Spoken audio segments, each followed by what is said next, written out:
Hi ha coses que tots sabem. El jovent domina millor la tecnologia que la gent gran. Ells tenen molta facilitat, amb aquests dos dits, pum, pum, pum. Jo només faig amb un dit, pum, pum, pum. En canvi, la gent gran ha viscut més que la gent jove. Elles vells i tenen molt més experiència en la vida, doncs ens poden explicar com vivir la vida, com ser feliç, experiències d'això. Ara que cada generació s'aïlla fent servir la seva pantalla, la desinformació ataca a joves i grans. Cada cop utilitzen mètodes més sofisticats i no et pares a pensar si t'hi va al caler poder sí que vigiles més. A uns els poden faltar habilitats tecnològiques, als altres potser els manca experiència. Però i si fomentem el diàleg intergeneracional i cadascú aporta als altres el que sap? Podem aprendre moltíssim perquè per mi ho tenen tot tan clar. Així van néixer els tallers intergeneracionals d'alfabetització mediàtica. Com funcionen? Sessió 1. Formem els joves. Sessió 2. Els joves són els que formen a la gent gran. Finalment, joves i grans s'enfronten a reptes de verificació en equips intergeneracionals. Has vist això de buscar la notícia aquí pel Google? I llavors aquí tires la foto i ja busques la informació. La Diputació de Barcelona, la Comissió Europea i Learn to Check hem posat en marxa el que jo sé sobre Europa. I tu què en saps?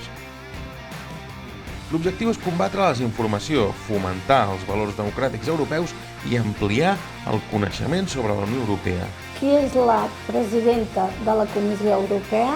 És aquella rossa, com es diu. Com s'enfronten les parelles intergeneracionals als reptes? 1. Llengües europees. Saps com es diu hola en totes les llengües oficials de la Unió Europea? Ell té curiositat per saber quin idioma és aquest. Aviam si és búlgar, perquè de vegades podem tenir una intuïció, però ho volem comprovar. Repte 2. Geolocalització. Pots descobrir en quina ciutat europea està feta aquesta fotografia? Això podria ser el mur de Berlín. Era el mur de la vergonya, que es deia, perquè, esclar, no podien passar. Fins i tot hi havia famílies que van estar dividides. Repte 3. Verificació. Contrasta aquestes informacions, fotografies i continguts de xarxes socials. Aquesta és falsa. Aquesta també és falsa. Aquesta fotografia és real o és falsa? És falsa. I tot això ho he seguit tot i aquesta foto és la primera que veig aquí, que no n'he vist cap. Si ens fixem aquí, hi ha una marca d'aigua. Això vol dir que ho han fet amb alguna intel·ligència artificial i també es pot veure la textura de l'imatge, com per exemple el nadó i les mans del bomber. La conclusió? Ben senzilla.